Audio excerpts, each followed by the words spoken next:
Para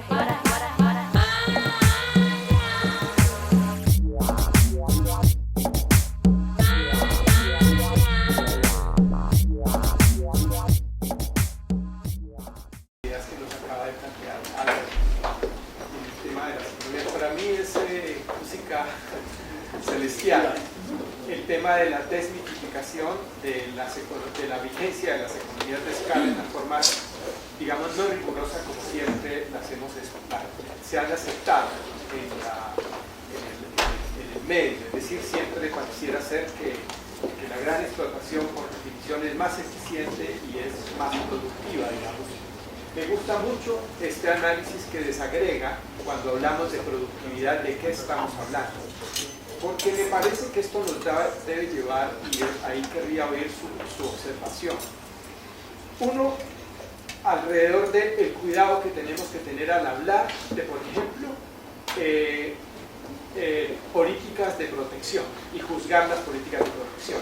Porque creo que uno cuando mira esto, resulta que uno no puede hablar de protección en general como bueno o malo, sino que, por ejemplo, en el caso colombiano, la protección agrícola se ha ido enfocando más a cultivos que son generalmente impulsados por políticas de protección y ayuda, que son de economías de escala, sí, granos básicos, en donde Colombia ni la pequeña producción campesina tiene ventaja comparativa, pero que con las políticas de protección fueron simplemente reasignados los recursos en favor de la agricultura en escala y la pequeña producción se vio perjudicada. Y en cambio para la pequeña producción no tenemos protección comercial porque no producen el tipo de bienes de alto valor, de alta densidad de valor, que generalmente resultaron como bienes no transables y entonces no aplicaban los subsidios ni las protecciones comerciales y todo eso. Entonces, me parece muy importante que tenemos, me parece muy importante oír una discusión sobre esto, la economía política de las políticas de apoyo. Y en particular, esto marca una idea, también una reflexión que esperaría oír también sobre la política de ciencia y tecnología. También ahí nos hemos inspirado en buscar economías de escala. Y resulta que hemos desatendido fundamentalmente la agricultura en pequeña escala. Y entonces debemos buscar el aumento de la productividad del trabajo. Yo digo no, en Colombia no es lo más importante buscar el aumento de la productividad del trabajo. Lo que debemos es aumentar más bien la eficiencia global, la eficiencia más completa, amplia. Eso me parece que debemos, y de todas maneras, en todo caso, por lo menos productividad total de los factores. Porque uno puede elevar la productividad del trabajo con exclusión, aumentando la exclusión. Porque si solo aumenta la productividad del trabajo con tecnologías ahorradoras de mano de obra, el ingreso para los trabajadores es mucho menor que antes del cambio técnico. Quisiera oír algunas. Les rogaría que fueran eficientes en la... Eficiencia, ya que estamos hablando de eficiencia. Breves. Hay una cosa que me impresionó de lo que usted planteó es el tema de la justicia. Como a los indicadores económicos uno no le pone justicia, sobre todo en el caso de mirar cómo salir adelante en un conflicto como el nuestro, que tiene tanta injusticia y que sigue teniendo tanta injusticia. Me parece que las posibilidades, porque de lo que se trata es mirar la posibilidad real de que entremos en un posconflicto, suponiendo que vamos a firmar algo. Pero la pregunta, lo que a mí me preocupa es cómo hace uno en un país donde, primero, a mí no me preocupa que venga el Banco Mundial a operar de un lado. El Banco Mundial lo tenemos aquí. Todos nuestros ministros de Hacienda, ¿sí? Espero que no la tecnocracia, pero digamos, los que tienen el poder sí están no influidos por el Banco Mundial. Por esa premisa, aquí el modelo neoliberal sigue. Estamos tratando de ponerle, no sé, ponerle una dosis, pero la esencia sigue. Entonces, eso por un lado. Por otro lado tenemos aquí unos vínculos que no sé si será en toda América Latina, de pronto sí entre el empresariado y la política, que es una de las cosas más graves que le está pasando al país. Los empresarios de la política se nos están volviendo una norma. ¿Sí? Ese vínculo en donde los dos tienen deberían tener objetivos distintos, no ven la justicia como un elemento clave. Entonces, si la justicia aparentemente puede ser un elemento crítico para poder avanzar en todos estos cambios que se tienen que hacer para tener democracia de verdad, ¿cómo hace uno frente a unos modelos económicos fríos que siguen dominando? A la idea de que, por ejemplo, la gran agricultura, o sea, es lo que importa, porque la productividad, bajo falsos argumentos, es lo que importa, en donde los pobres, el sector rural sigue siendo un sector marginal. Si no hubiera sido por La Habana no estaríamos en esta discusión. De tal manera que, ¿cómo rompe uno eso? Yo sé que eso es, pero es que esa es mi angustia. Yo veo un freno estructural en lo que serían las bases de un posconflicto que realmente cambie esta sociedad. Andrés. Bueno, muchas gracias. Son un par de temas para Ángela. Uno de ellos va en el mismo sentido de la doctora Cecilia, y es: yo siento que hay una dicotomía entre el discurso y la implementación de las cosas. Entonces, pues, y sin entrar a hablar de los temas de La Habana, por ejemplo, si uno va a hablar de los bienes públicos y de salud, entonces cuánto que se cacarearon los 5 billones de pesos por Gina Parodi para la salud, pero ¿dónde está el discurso en torno a cerrar las brechas de salud? En educación. ¿Dónde está el discurso en torno a eso? Un pelado que se levanta a las 4 de la mañana, caminar 2 horas en burro a recoger un par de bidones de agua, va a llegar mamado al colegio, pues no hay nada que hacer. Y si no tiene unas vías, y si va a la escuela, hay que rezar porque el profesor esté contratado y vaya. Entonces, ese es el mundo rural y el rural disperso. Y en los 5 billones de educación nada se habla de eso. En lo de salud, exactamente lo mismo. En infraestructura, las vías que tanto, pues, la propaganda que se hace hoy en día, creo que la ciudadanía ve, donde se habla de las vías para sacar los productos. Todas esas vías y ese rezago que tenemos es fundamental que se subsane, pero esas vías son para meter productos. Si estamos hablando de producción agropecuaria, no son para sacarlos. Entonces, ¿en qué vamos a quedar a mediano y largo plazo? Peor. Entonces, eso creo que hay una dicotomía entre el discurso y la materialización de las cosas, y en un país con tantas necesidades, pues nos va a faltar plata siempre, sí, pero pues el tema no es necesariamente de falta de plata. Y en esos temas no es necesariamente de falta de plata. Y esos temas para mí son un claro ejemplo. Hay plata para salud, plata para educación y plata para vidas. Pero ¿dónde están las prioridades para cerrar las brechas? Y extraño mucho de la presentación del plan de desarrollo de los temas, pues tanto que se habla de derechos de propiedad, algo como la jurisdicción agraria, una jurisdicción especializada en temas agrarios que efectivamente haya un acceso al derecho a la justicia para los campesinos, un acceso efectivo, pero además una justicia especializada que en alguna medida contribuya a resolver de forma eficiente y efectiva los tantos problemas que hay con la población rural, y no veo que nada se esté discutiendo en torno a eso. Y creo que hay una buena ventana de oportunidad con el tema de restituciones. Hay una jurisdicción agraria que se está creando. Creo que el país no tiene que pensar ahora discutir eso, y en esta hacienda hacer muchas cuentas, porque primero los 10 años de restitución no van a ser corticos, entonces, pero si hay una base que de pronto estos jueces o esta jurisdicción pueda ir metiéndose en temas no necesariamente de restitución. Y en cuanto a otras cosas, está el tema de la institucionalidad. Me preocupa un poco que te lo oía a ti y a otras personas el tema de pronto sacar el tema de tierras del sector agropecuario. Esto es agropecuario y desarrollo rural, son dos cosas. Por un lado, no veo en el ambiente político ni en la práctica que se vaya a distinguir en dos como en Brasil o alguna cosa similar. Entonces va a seguir estando agropecuario y desarrollo rural. Y en ese escenario no veo para nada sano que saque uno la institucionalidad de tierras. No estamos hablando de catástrofe, pues no. Sigue estando a un lado, tal como lo planteaste, no veo sensato y no entiendo el por qué pretender sacar. Cuando además el activo productivo para mí, el principal, es la tierra para la producción agropecuaria. Y coincido también con el doctor Berries, una de las claves del conflicto y de este tema de competitividad y demás, pues hay mucho para discutir allí, es la tierra. Si lo saca uno allí, lo que estamos haciendo en mediano y largo plazo es acabando de destruir una institucionalidad precaria. Eso por un lado en cuanto a lo de tierra. Y por otro me preocupa el ajuste que se haga en 3 o 6 meses de la institucionalidad si las prácticas clientelistas no se arreglan. Entonces no importa lo que hagamos con la institucionalidad, si seguimos entregando las entidades a los poderes políticos, pues no hay nada que hacer.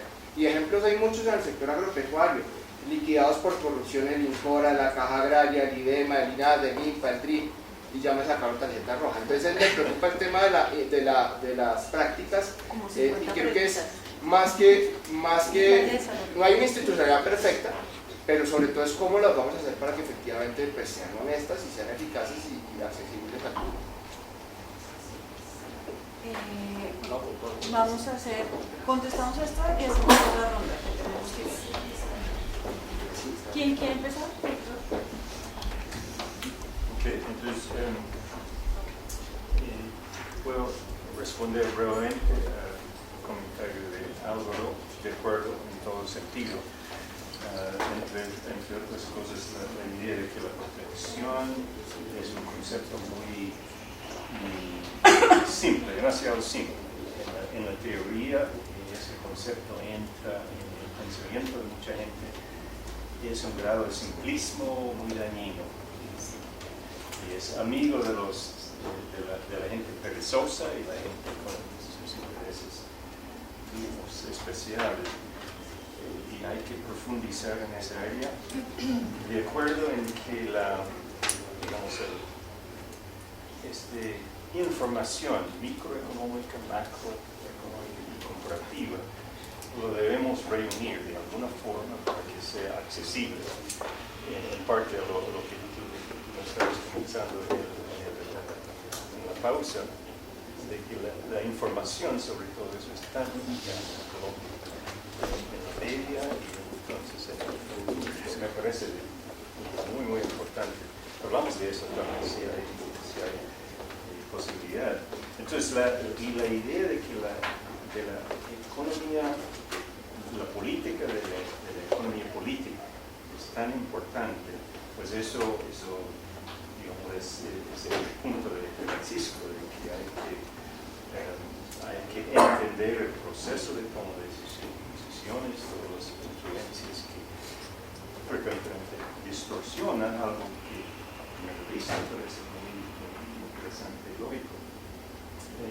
Y pues entonces los comentarios de Cecilia y Álvaro me parecen muy relacionados en un sentido básico, pero el tuyo, ¿cómo se rompe? Ese es Francisco está hablando del equilibrio. Es un equilibrio muy negativo, siempre difícil de romper. Y si yo fuera a tener la respuesta, hablaría 2-3 horas. Sí. Pero el asunto es cómo buscamos la respuesta. Yo sé que mi disciplina de economía es muy débil. Miramos digamos, el aspecto estático, pero miramos mucho menos el proceso dinámico de cómo se mueve este equilibrio al otro. Porque en parte es más que todo político, entonces somos muy débiles, y inclusive los científicos políticos me parecen débiles también en relación al desafío de entender eso. Pero dicho eso, lo que es muy importante es coger unos ejemplos internacionales en que ha habido un equilibrio dañino y de alguna manera se ha roto. Yo creo que uno, en cierto sentido, es Corea, en el siguiente sentido. Después en el gobierno de Sigmund Rhee, sería un país conocido por la corrupción interna del gobierno. 15 años después, conocido como un país en que los tecnócratas del gobierno y los empresarios tenían una relación muy positiva, pero no corrupta, porque el gobierno había implantado un diseño y los tecnócratas tenían la responsabilidad de digamos, implementarlo, ayudar. Pero la gente bastante muy calificada y seria y poco corrupta, según el cuento de algunas personas. Entonces yo siempre me he preguntado cómo en el curso de 15, 20 años se pudo hacer esa transición. No sé, me gustaría mucho saber, pero en los otros ejemplos comentados por el bien, yo creo que hay otros ejemplos de ese proceso. Entonces sería escoger ejemplos ya históricos en cierto sentido, y el otro es analizarlo en mucho detalle y hacerse la pregunta en Colombia cuál puede ser el punto débil de ese equilibrio posible. Eso es tautológico en cierto sentido, pero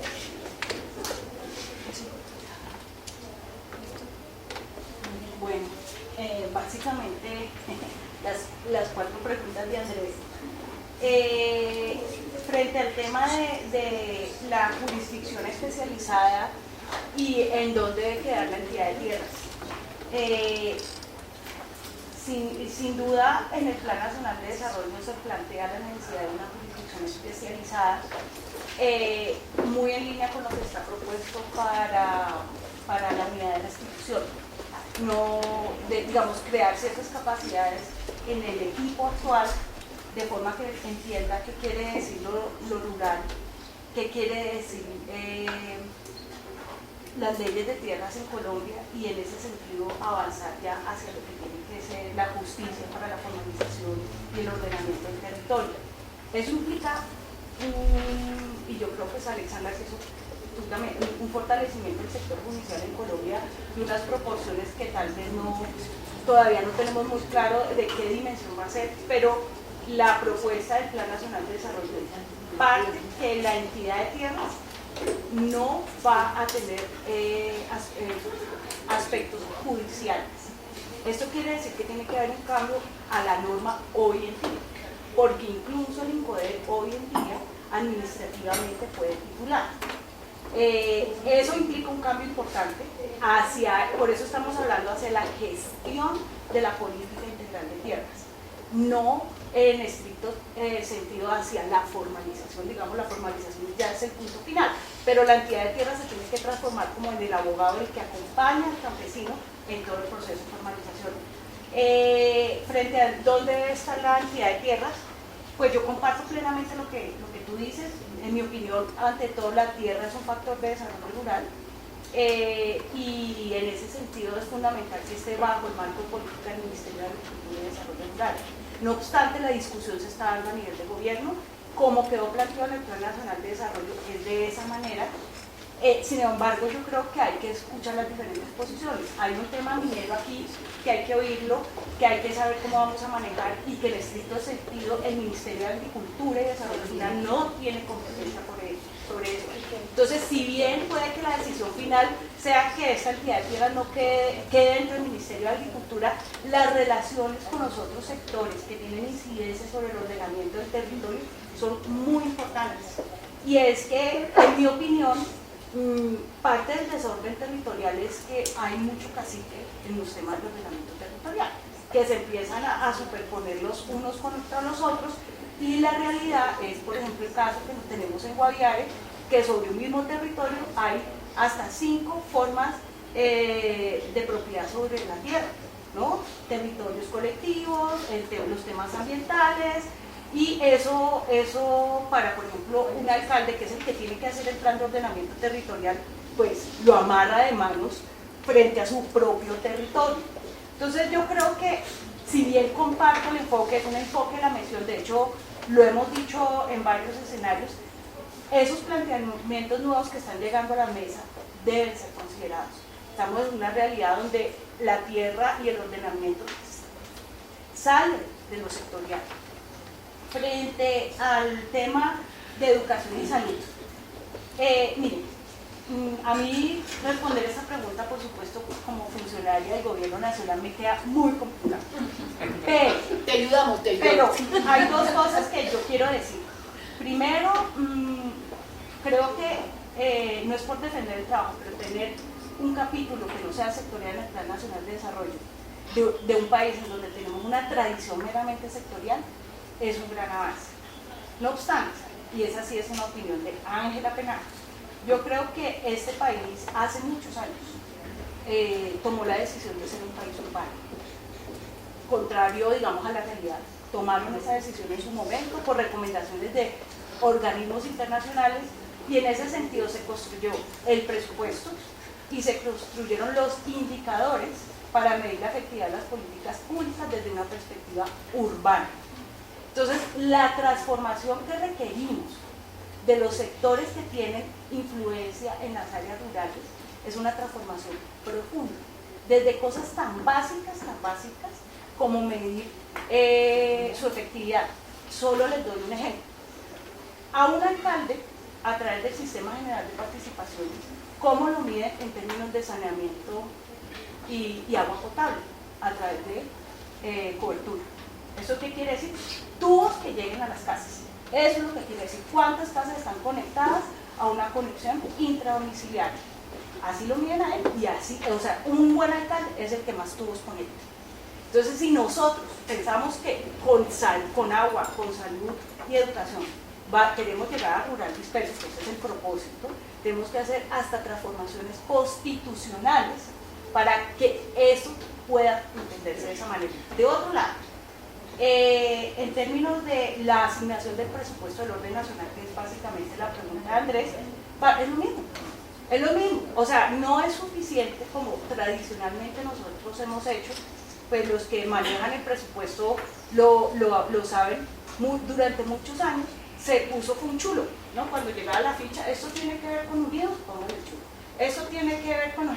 Pero en estricto sentido, la asignación del presupuesto es la misma desde hace 30 años. Eso quiere decir que también, en mi opinión, necesitamos que sea mandatorio y discriminado las inversiones públicas del orden nacional para los temas rurales, aquí con un llamado de atención que me hace Diego, en términos de los niveles de ruralidad, no por políticas diferenciadas y adicionalmente que sean medibles en el contexto de lo rural. Entonces tenemos que empezar a pensar en nuevos indicadores que hoy en día todavía no los tenemos y eso sí lo debo confesar.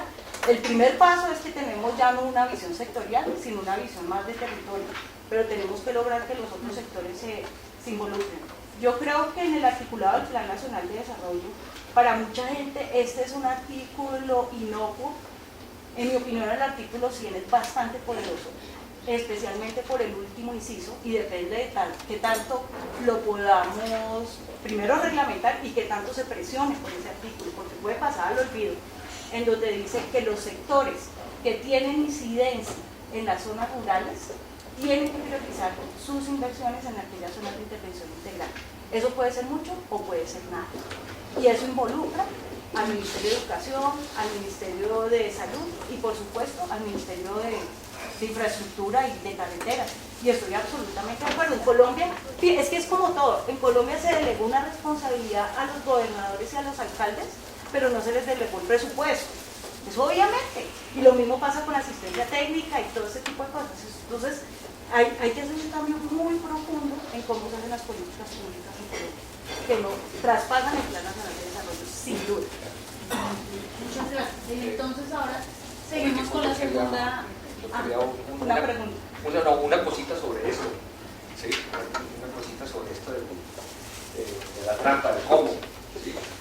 Mire, es un comentario breve y veré que todos ustedes conocerán mejor que yo, pero la gran promesa redistributiva en Colombia desde finales de la década de los 80 fue quitarle a los criminales para darle a los campesinos. ¿Sí? Y de hecho, en el acuerdo de paz, esa, digamos, el área de intersección, el punto de llegada donde pudieron construir las FARC y el gobierno diciendo los derechos de propiedad constitucionalmente adquiridos no se tocan, y las FARC diciendo hay que quitarle a los terratenientes, pues bueno, démosle a los ricos criminales para darle a los campesinos. Lo malo de esa promesa, que es una promesa redistributiva sensata, además dada altísimos grados de criminalización en el campo, entre otras cosas, robarle al Estado con un avalúo de la 10ª parte del valor de mercado del predio es un acto criminal a mi juicio. Esa promesa nunca se ha transformado en realidad. Hay una historia de horror que nosotros estamos estudiando en detalle, que es la de la Dirección Nacional de Estupefacientes, que, digamos, le entregaron supuestamente, y eso quedó en manos de politiqueros de un partido. Exacto, cambiaron de bandidos. Es decir, solamente nosotros de hecho cuantificamos, tuvimos acceso a esas cifras que son súper secretas, cambiaron de mano 40.000 hectáreas nomás y pasaron de unos bandidos a otros, efectivamente, o sea, pasó de un bolsillo a la cosa a otra. Entonces, a mí me da la impresión de que hay, digamos, de que hay 3 áreas críticas en donde se puede y se debe operar digamos, a partir, pero yendo más allá de los acuerdos de La Habana. La primera es el tema de impuestos, digamos, son temas con alta legitimidad. Los impuestos podrían financiar una autoridad agraria poderosa o una autoridad de tierra poderosa independientemente de donde esté. Esto tiene una legitimidad enorme y es muy difícil, digamos, contraargumentar políticamente que no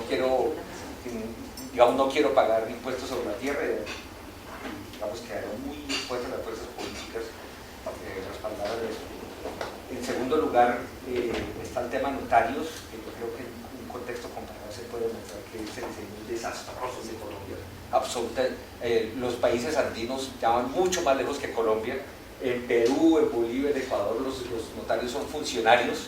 En Colombia, Carlos Illanes quiso hacer eso y las amplias masas de notarios bajaron a la calle y bloquearon. Es un negociazo. Es un negociazo, claro. Y en tercer lugar, comenzar de una vez para acabar con esa esquizofrenia entre acuerdos de La Habana y políticas públicas, la implementación del Banco de Tierras con una autoridad altamente centralizada, con mucho músculo nacional. Mire, la peor recomendación posible de todas en este terreno es la del Banco Mundial, que ahora cambió la idea de reforma agraria del mercado por reforma agraria comunitaria, le cambiaron el terminacho, y entonces la idea es darle las transferencias de propiedad a las autoridades locales, etcétera, etcétera, como exactamente como dicen ustedes, que tienen historias y trayectorias muy diferenciales. Entonces, realmente, digamos, a través de ese círculo virtuoso de impuestos y una autoridad nacional con harto músculo, digamos, se puede avanzar y, digamos, utilizando esa promesa irrealizada, pero que en todo caso está sobre el tapete, de quitarle a los ricos, por lo menos comenzar ahí, quitarle a los ricos criminales para hacer una redistribución del campo. Muy bien, ahora hacemos una segunda ronda. Empieza Diego, luego Mauricio y luego Rocío.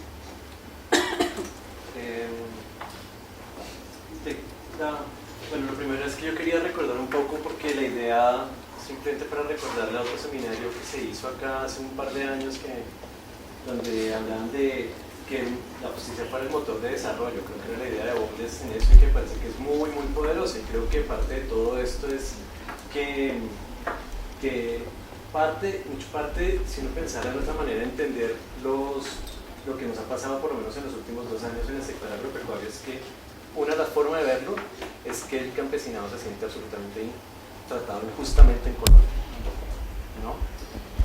Las políticas no son para ellos, las políticas se quedan en los grandes, los pequeños están realmente por detrás de... Creo que es un tema que no estamos abordando en lo público, por lo menos, ¿no? Un tema de justicia real, pero no el tema de justicia en mediciones, sino el tema de cómo la gente se siente tratada por el gobierno, por los estados, por las instituciones. Bueno, eso era porque un tema que usted lo menciona, Albert, me parece que es una idea muy poderosa para poder seguir trabajando de fondo, ¿no?, en el Estado. La pregunta es la siguiente, y eso tiene que ver con nosotros en el DNP nos pusimos en la tarea hace por ahí 2 años y medio, 3 años, en hacer unos pilotajes que los hemos llamado PEDRIETS y que han desembocado en el artículo 100. PEDRIETS, por programas de desarrollo rural con enfoque territorial. ¿Por qué? Con enfoque territorial.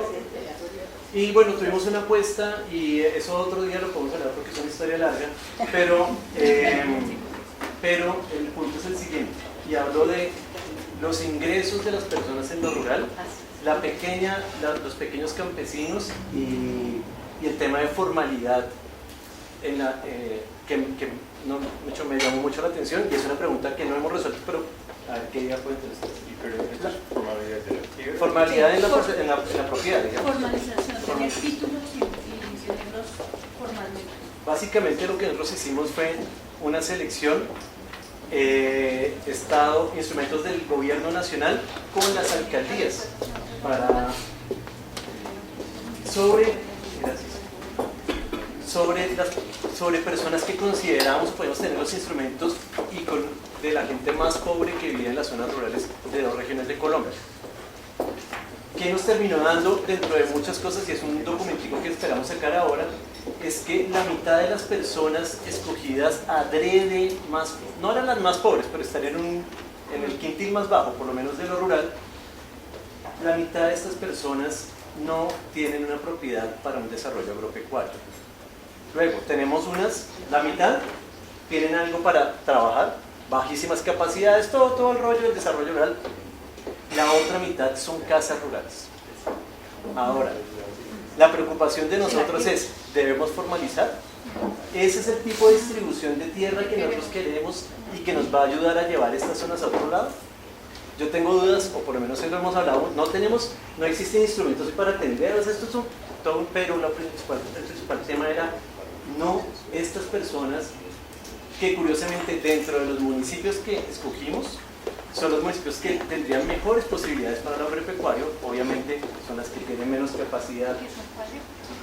Son del norte del Cauca y del sur de Tolima, digamos en Chaparral, hay menos, de la gente rural de Chaparral hay menos disponibilidad de tierra que la de Planadas, de estas escogencias entre los pobres.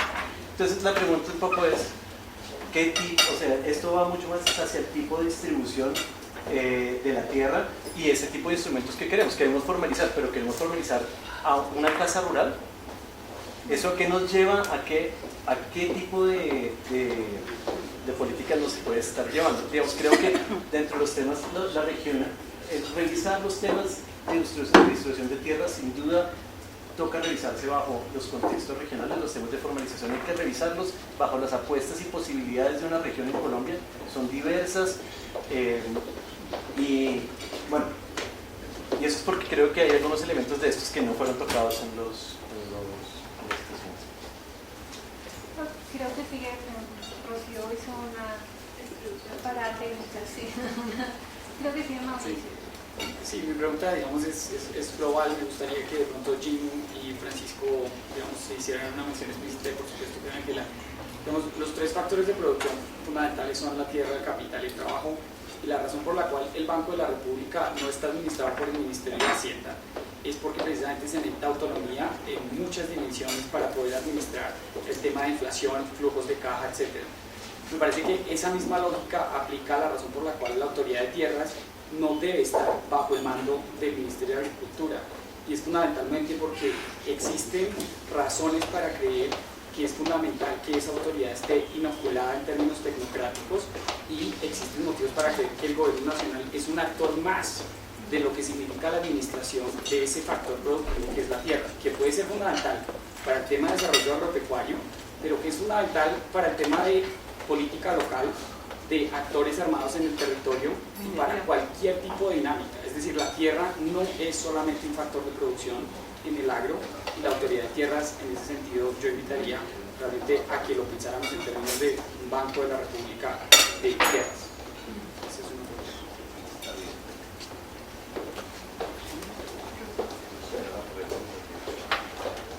Bueno, yo creo que pensando en términos de políticas para el llamado post-conflicto, me parece que lo que dijo Francisco es un meollo del problema, que es la redistribución. Es decir, uno puede hablar de crédito, puede hablar de tecnología, etcétera, pero si el planteamiento central es que lo que caracteriza a la estructura agraria colombiana es una profunda inequidad, y que eso tiene relación, así no sea directa con el conflicto, hay que plantearse cómo hacer una redistribución realmente viable a partir de la evaluación de lo que ha sido las políticas redistributivas del país.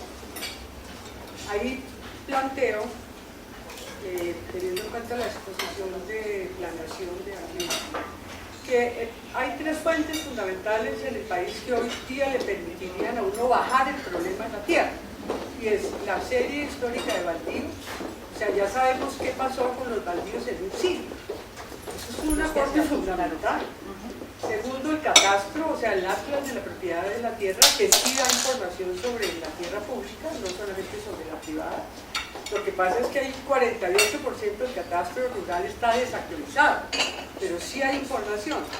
Y ahí voy, según el catastro, el atlas de la propiedad rural, Ana María Ibáñez y compañía, hay 250.000 familias en el campo colombiano que o no tienen tierra o tienen tierra insuficiente. Es más, hay un dato que uno diría, ¿dónde están esas familias? O sea, puede territorializarlas y ver cómo es la estructura de la propiedad de la tierra allí.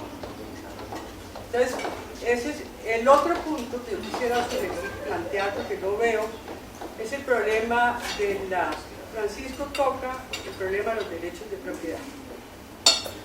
Uno tiene otra fuente, que es los datos, la previsión de dominio de la Superintendencia, Notario y Registro. Es decir, que uno puede ver transacciones de compra-venta, hipotecas, embargos, todo lo que ha pasado con la tierra en Lucía. Es una fuente supremamente valiosa que permitiría ver qué pasa con el mercado de tierras. Porque grosso modo, yo no soy economista, pero manejando un poco las cifras, uno ve que el Estado tiende a desconcentrar la propiedad por la vía de baldíos. Los datos indican una desconcentración, salvo en las últimas décadas con la artilladura, y por otro lado hay unas tendencias concentradoras. Entonces, aparte del conflicto, pareciera que el mercado de tierras sí tiene una incidencia fuerte como elemento concentrador de la propiedad. Y habría elementos para salir de las especulaciones allí. Entonces, ese es un punto. El otro punto que yo quisiera plantear, en aras del acuerdo agrario, por ejemplo, Ángela mencionó los acuerdos participativos, que es una fórmula retórica en el país. Todo el mundo, el Estado lo dice, las ONG y todos repetimos, y nadie sabe cómo es eso. Y nadie ha evaluado, aquí lo comentábamos con Mauricio, los consejos municipales de desarrollo rural. Todas las leyes, profesor Berti, usted lo sabe perfectamente, de forma agraria han contemplado las instancias de participación, desde la Junta Directiva de INCORA, departamentos, a territorios, municipios y otras entidades públicas.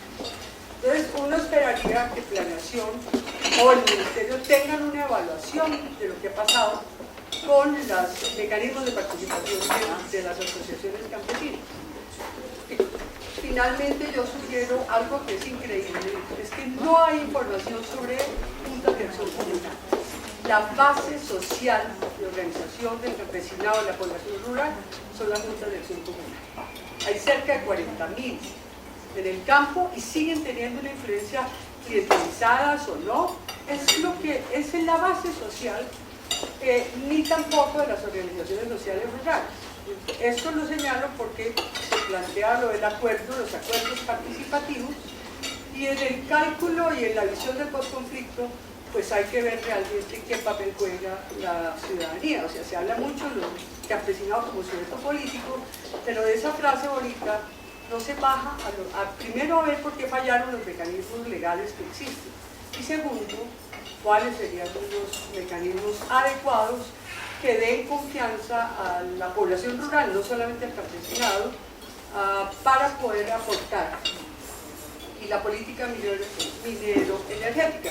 Las asociaciones, el estudio CINEP del año 2013 sobre luchas sociales del campo, muestra que uno de los factores centrales de la movilización ya no es la tierra, está en cuarto lugar, es la oposición a los proyectos hidroeléctricos, a la gran minería, a los hidrocarburos, etcétera. O sea, que los temas medioambientales se colocaron en un lugar central de la agenda de las organizaciones sociales rurales.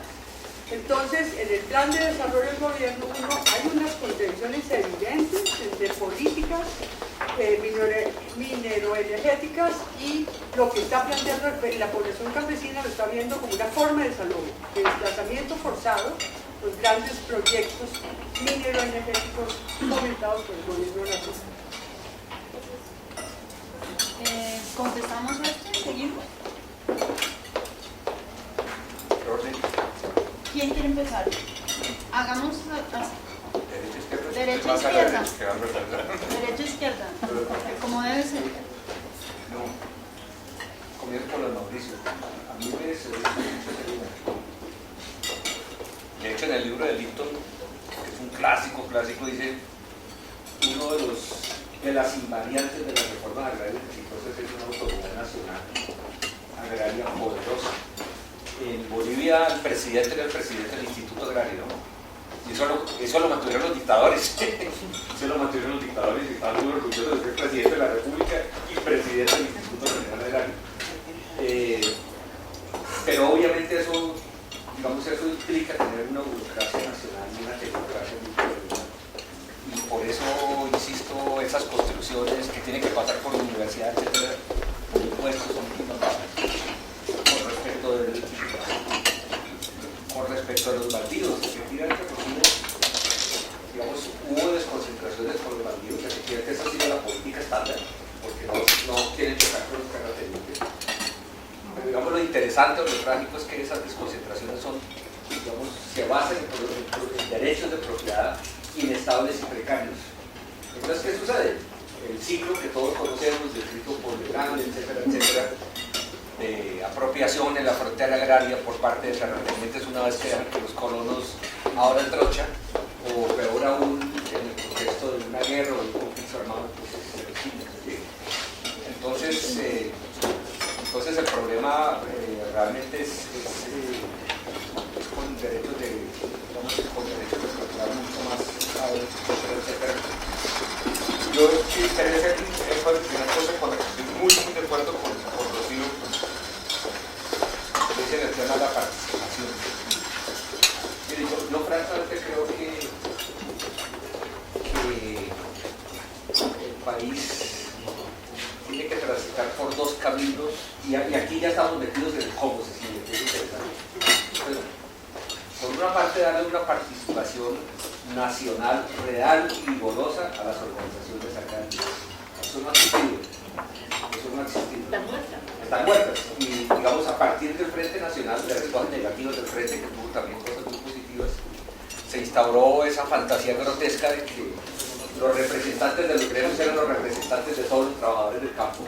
Entonces el presidente de la SAC representa a los campesinos y el señor Laporí representa a todos los pequeños ganaderos, etcétera, etcétera. Eso desactivaría muchos factores de conflicto. Pero por otra parte, francamente hay que pensar, mire, estas operaciones en grande de fortalecimiento, de construcción del Estado, de construcción de la paz, muchas veces no pasan por el lugar común de la democracia participativa. La reforma coreana de participativo un poquitico. Pues más bien articulación con grandes organizaciones agrarias, con fuertes aparatos nacionales, puedan ir a las localidades y independizar los procesos de asignación y transferencia de los derechos de propiedad de los poderes locales, que es, digamos, la trampa de la economía política. Rocío se refería a la experiencia de los consejos municipales que yo les tengo muchos ejemplos. La ley de víctimas, que tiene muchas cosas positivas, generó una fórmula barroca realmente de participación de todos los miembros de la sociedad civil. Entonces, a nivel municipal, a nivel departamental, tenemos comités de víctimas con jóvenes LGTB y naturalmente con muy poca capacidad de decisión, muy poco conocimiento y muy poco funcionamiento en la práctica. Esto sí es una cosa que no se ha evaluado. Entonces yo creo que esa recomendación de evaluar esas instancias participativas, por una parte, y por otra parte, en abrirle las ventanas a la representación nacional agraria y, digamos, a la creación de aparatos con capacidad administrativa y de aunque eso suene, todo suena políticamente incorrecto, pero tenemos que ir. Un poco también sobre ese tema de las asociaciones rurales, agropecuarias, de acuerdo con el comentario de Francisco. Sí, yo creo que el corporativismo, que eso también, mirarlo, se hizo una tesis hace 5 años en Oxford, que trata de resumir la historia. Creo que necesitamos algo parecido para las únicas, todo eso es historia. Y sí, y hablando sobre la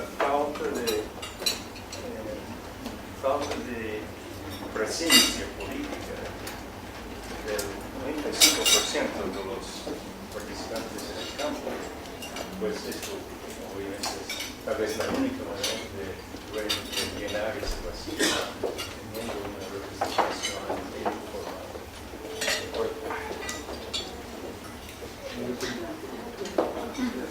Perdóname,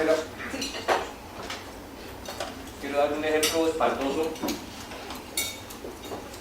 para explicarles un poquito la lengua, porque estaba viendo algo. 2013, que nadie está utilizando. ¿Por qué? Porque está pensado para la gran empresa en el ámbito de Ubaté, Chiquinquirá y de la sabana, ¿no? Y si uno va a ver, disculpe que le respondo, porque hice el estudio del distrito, por eso que se lo digo. Uno va a ver y hay tanta leche producida diaria aquí, en la sabana, en Ubaté, la capital lechera de Colombia, como en el Piedemonte caqueteño, 1 millón de litros diarios. Allá está la Nestlé, que es un punto de partida fundamental. Lo que le interesa a la Nestlé es sacar el agua de la leche del Caquetá es muy poca por vaca, quindi no es competitiva la vaca, pero tiene una componente de grasa y de partículas muy importante, por eso está allá la Nestlé, si no, no estaría allá si fuera verdad que no era competitiva la leche del Caquetá. Con el instrumento político de la zona franca lechera, que hay que definirlo, porque cuando yo dije, utilizamos este instrumento, dice, no, está la Nestlé, no podemos meter adentro en el distrito la Nestlé porque perdimos los impuestos. El distrito tiene, la zona franca, tiene que ser una cuestión un poquito más elástica, considerándola, por ejemplo, en forma de encadenamientos. El distrito lechero y la zona franca son 3 áreas del Piedemonte caqueteño donde está concentrada una producción artesanal de un queso con elementos diferenciales, que es un queso típico. Hay 2 o 3 aquí en Colombia. Esto es un país de los tipos. Son 5.000 hectáreas. ¿Qué hacemos con las redes? No, por eso, cuando yo hablo de encadenamiento, significa encadenar dentro de una lógica de mercado a todos los que están en esto. Bueno, pues todos los temas se suscitan debate y preguntas-respuestas. De lo que se trataba hoy era de hacer un debate entre los tecnócratas y los académicos sobre el costo positivo, tecnócratas en el sentido del músculo del cerebro.